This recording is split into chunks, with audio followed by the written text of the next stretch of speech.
दोस्तों, आप लोगों का द बुक्स क्लब में स्वागत है। मित्रों, आज हम राष्ट्रीय सुरक्षा अधिनियम 1980 जो मूल विधि में पूछा जाएगा उससे रिलेटेड 18 अति महत्वपूर्ण प्रश्न लेके आए हैं जो बार बार एग्ज़ाम में पूछे जाते हैं। तो चलिए शुरुआत करते हैं। कोशिश ये की जाएगी कि इन क्वेश्चनों को अच्छी तरीके से समझकर याद कर लिया जाएगा और रिवीजन भी कर लिया जाएगा। तो चलिए शुरुआत करते हैं। हमारा पहला क्वेश्चन है, धारा 1 ब्रैकेट में 2 के अनुसार इस अधिनियम का विस्तार कहाँ तक है? तो ये जो इसका आंसर है ऑप्शन नंबर ए, जम्मू और कश्मीर राज्य को छोड़कर संपूर्ण भारत में। ये तब दिया जाता जब ये केंद्र शासित प्रदेश जम्मू और कश्मीर नहीं था, लेकिन अब 5 अगस्त 2019 के बाद ये केंद्र शासित प्रदेश हो गया है। तो इसका विस्तार कहाँ तक है? संपूर्ण भारत में है। तो धारा 1 के 2 के अनुसार अधिनियम का विस्तार कहाँ तक है? तो अब जो आंसर देना होगा आपको तो संपूर्ण भारत में, क्योंकि जम्मू और कश्मीर भी जो केंद्र शासित प्रदेश बन गए हैं। तो इसका ऑप्शन क्या होगा? ऑप्शन नंबर 1 आंसर होगा। अगला क्वेश्चन देख लेते हैं। राष्ट्रीय सुरक्षा अधिनियम 1980 में वर्णित कुल धाराओं की संख्या कितनी है? ये बहुत महत्वपूर्ण क्वेश्चन है। ये जो मूल विधि से रिलेटेड जो भी अधिनियम आते हैं उनमें से ये जरूर पूछा जाता है कि इसमें धाराएं कितनी हैं। तो इसमें टोटल 18 धाराएं हैं। राष्ट्रीय सुरक्षा अधिनियम 1980 में वर्णित कुल धाराओं की संख्या कितनी है? तो 18 कुल धाराएं हैं। अगला क्वेश्चन देख लेते हैं हमारा, निरुद्ध किए गए व्यक्तियों का अस्थायी विमोचन किस धारा के अंतर्गत किया जाता है? तो धारा 15 के अंतर्गत किया जाता है। निरुद्ध किए गए व्यक्तियों का अस्थायी विमोचन किस धारा के अंतर्गत किया जाता है? धारा 15 के अनुसार किया जाता है। अगला क्वेश्चन देख लेते हैं। नेक्स्ट क्वेश्चन है हमारा, राष्ट्रीय सुरक्षा अधिनियम 1980 की किस धारा के अनुसार निरोध आदेश वापस लिए जा सकते हैं? तो धारा 14 के अनुसार निरोध आदेश वापस लिए जा सकते हैं। राष्ट्रीय सुरक्षा अधिनियम 1980 की किस धारा के अनुसार निरोध आदेश वापस लिए जा सकते हैं? तो धारा 14 के अनुसार निरोध आदेश वापस लिए जा सकते हैं। अगला क्वेश्चन देख लेते हैं।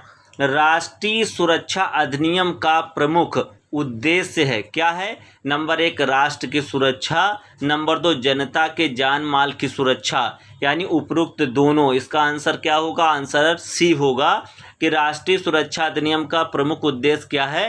राष्ट्र की सुरक्षा, जनता के जान माल की सुरक्षा, उपरोक्त दोनों। नेक्स्ट क्वेश्चन देख लेते हैं। अगला क्वेश्चन है हमारा, राष्ट्रीय सुरक्षा अधिनियम 1980 में केंद्र या राज्य सरकार किस धारा में निरोध आदेश पारित कर सकती है? तो धारा 3 के आधार पर जो है राज्य सरकार और केंद्र सरकार दोनों जो है निरोध आदेश पारित कर सकते हैं। मित्रों, हमने ऐसे क्वेश्चन कलेक्ट किए हैं जो लगातार एग्जाम में पूछे जा रहे हैं। तो अगर आपको क्वेश्चन अच्छे लग रहे हैं तो इन क्वेश्चनों को शेयर ज़रूर करिएगा। अपने जो स्टडी ग्रुप बने हुए हैं व्हाट्सएप पर, फेसबुक पर शेयर कर सकते हैं।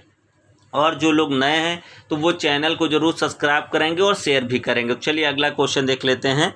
अगला क्वेश्चन है हमारा, राष्ट्रीय सुरक्षा अधिनियम 1980 में निरोध की अवधि होगी कितनी होगी? तो 12 माह होगी। राष्ट्रीय सुरक्षा अधिनियम 1980 की निरोध की अवधि क्या होगी? 12 माह होगी। अगला क्वेश्चन देख लेते हैं। अगला क्वेश्चन है हमारा, राष्ट्रीय सुरक्षा अधिनियम 1980 की किस धारा में सलाहकार परिषद के गठन का प्रावधान है? तो इसका जो आंसर होगा धारा 9। धारा 9 में क्या है? राष्ट्रीय सुरक्षा अधिनियम 1980 की धारा 9 में सलाहकार परिषद के गठन का प्रावधान है। नेक्स्ट क्वेश्चन देख लेते हैं। अगला क्वेश्चन क्या है हमारा? अगला है, इस अधिनियम के अधीन धारा 13 का विषय क्या है? तो निरोध की अधिकतम अवधि जो है धारा 13 के अंतर्गत आ जाती है। इस अधिनियम के अधीन धारा 13 का विषय क्या है? निरोध की अधिकतम अवधि। अगर आप लोग कहेंगे तो हम इसकी PDF भी प्रोवाइड करा देंगे। अगला क्वेश्चन देख लेते हैं। अगला क्वेश्चन है हमारा, राष्ट्रीय सुरक्षा अधिनियम 1980 देश में कब लागू हुआ था? मोस्ट इम्पॉर्टेंट क्वेश्चन है। ये जरूर पूछा जा सकता है कि राष्ट्रीय सुरक्षा अधिनियम 1980 कब लागू हुआ था, तो 27 दिसंबर 1980 को लागू हुआ था। राष्ट्रीय सुरक्षा अधिनियम 1980 कब लागू हुआ था, 27 दिसंबर 1980 में। अगला क्वेश्चन देख लेते हैं हमारा, राष्ट्रीय सुरक्षा अधिनियम 1980 की धारा 2 के ब्रैकेट का में समुचित सरकार को किस रूप में परिभाषित किया गया है, तो केंद्र व राज्य सरकार के रूप में परिभाषित किया गया है। राष्ट्रीय सुरक्षा अधिनियम 1980 की धारा 2 का में समुचित सरकार को किस रूप में परिभाषित किया गया है, केंद्र व राज्य सरकार के रूप में।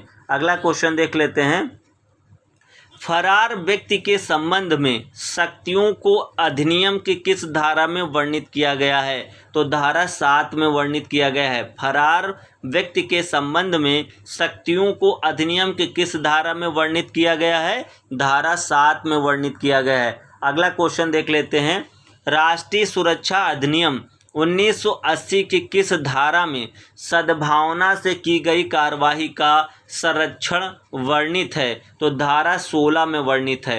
राष्ट्रीय सुरक्षा अधिनियम 1980 की किस धारा में सद्भावना से की गई कार्यवाही का संरक्षण वर्णित है, तो धारा 16 में। मित्रों, हम उसी टाइप्स के ही वीडियो बना रहे हैं जो आपके यूपीएसआई से रिलेटेड एग्ज़ाम में आएंगे, और कोई भी अन्य प्रकार का वीडियो बनाने की कोशिश नहीं कर रहे हैं जो आपके लिए उपयोगी ना हो। तो चलिए नेक्स्ट क्वेश्चन देख लेते हैं। अगला क्वेश्चन क्या है हमारा, अधिनियम की धारा 4 में वर्णित विषय क्या है, तो निरोध आदेशों का निष्पादन। अधिनियम की जो धारा 4 में है वर्णित विषय क्या है, निरोध आदेशों का निष्पादन है। अगला क्वेश्चन देख लेते हैं, अधिनियम की धारा 9 ब्रैकेट में खा के अनुसार प्रत्येक परामर्शदात्री परिषद में सदस्यों की संख्या कितनी होगी, तो 3 होगी। अधिनियम की धारा 9 खा के अनुसार प्रत्येक परामर्शदात्री परिषद में सदस्यों की संख्या कितनी होगी, 3 होगी। अगला क्वेश्चन देख लेते हैं, अधिनियम की धारा 9 ब्रैकेट में गा के अनुसार परामर्शदात्री परिषद का अध्यक्ष कौन होगा, तो उच्च न्यायालय का न्यायाधीश होगा। अधिनियम की धारा 9 ब्रैकेट में गा के अनुसार परामर्शदात्री परिषद का अध्यक्ष कौन होगा, उच्च न्यायालय का न्यायाधीश। अगला क्वेश्चन देख लेते हैं। अगला क्वेश्चन है हमारा, अधिनियम की धारा 17 के अनुसार राज्य विधियों के अधीन निरोध के संबंध में इस अधिनियम का प्रभाव नहीं होगा। अधिनियम की धारा 17 के अनुसार राज्य विधियों के अधीन निरोध के संबंध में इस अधिनियम का प्रभाव नहीं होगा। लास्ट क्वेश्चन है हमारा, वेरी इंपॉर्टेंट है। अगला है, अधिनियम की किस धारा में परामर्शदात्री परिषदों का निर्देश वर्णित है, तो धारा 10 में निर्देश वर्णित है। अधिनियम की किस धारा में परामर्शदात्री परिषदों का निर्देश वर्णित है, तो धारा 10 में है। चलिए हम इन सारे क्वेश्चनों को एक बार रिवीजन कर लेते हैं। हमारा पहला क्वेश्चन था कि धारा 1 के ब्रैकेट 2 के अनुसार इस अधिनियम का विस्तार कहाँ तक है, तो पहले इसका आंसर था जम्मू और कश्मीर को छोड़कर संपूर्ण भारत में, लेकिन वर्तमान में इसका आंसर होगा संपूर्ण भारत में। अगला क्वेश्चन देख लेते हैं। दूसरा है, राष्ट्रीय सुरक्षा अधिनियम 1980 में वर्णित कुल धाराओं की संख्या कितनी है, तो कुल 18 धाराएं हैं। अगला क्वेश्चन देख लेते हैं, निरुद्ध किए गए व्यक्तियों का अस्थायी विमोचन किस धारा के अंतर्गत किया जाता है, तो धारा 15 के अंतर्गत किया जाता है। अगला क्वेश्चन देख लेते हैं। अगला है हमारा, राष्ट्रीय सुरक्षा अधिनियम 1980 की किस धारा के अनुसार निरोध आदेश वापस लिए जा सकते हैं, तो धारा 14 के अनुसार निरोध आदेश वापस लिए जा सकते हैं। अगला क्वेश्चन देख लेते हैं, राष्ट्रीय सुरक्षा अधिनियम का प्रमुख उद्देश्य क्या है, तो राष्ट्र की सुरक्षा और जनता की जान माल की सुरक्षा उपरोक्त दोनों राष्ट्रीय सुरक्षा अधिनियम का प्रमुख उद्देश्य है। अगला क्वेश्चन देख लेते हैं, राष्ट्रीय सुरक्षा अधिनियम 1980 में केंद्र या राज्य सरकार किस धारा में निरोध आदेश पारित कर सकते हैं, तो धारा 3 के अनुसार निरोध आदेश पारित कर सकते हैं। अगला क्वेश्चन देख लेते हैं, राष्ट्रीय सुरक्षा अधिनियम 1980 में निरोध की अवधि होगी कितनी, 12 माह होगी। अगला क्वेश्चन है हमारा, राष्ट्रीय सुरक्षा अधिनियम 1980 की किस धारा में सलाहकार परिषद के गठन का प्रावधान है? तो धारा 9 में सलाहकार परिषद के गठन का प्रावधान है। अगला क्वेश्चन देख लेते हैं। इस अधिनियम के अधीन धारा 13 का विषय क्या है? निरोध की अधिकतम अवधि। इस अधिनियम के अधीन धारा 13 का विषय क्या है? निरोध की अधिकतम अवधि। अगला क्वेश्चन देख लेते हैं। राष्ट्रीय सुरक्षा अधिनियम 1980 देश में कब लागू हुआ? तो 27 दिसंबर 1980 में लागू हुआ। अगला क्वेश्चन देख लेते हैं। राष्ट्रीय सुरक्षा अधिनियम 1980 की धारा 2 ब्रैकेट में का में समुचित सरकार को किस रूप में परिभाषित किया गया है? तो केंद्र व राज्य सरकार के रूप में परिभाषित किया गया है। अगला क्वेश्चन देख लेते हैं।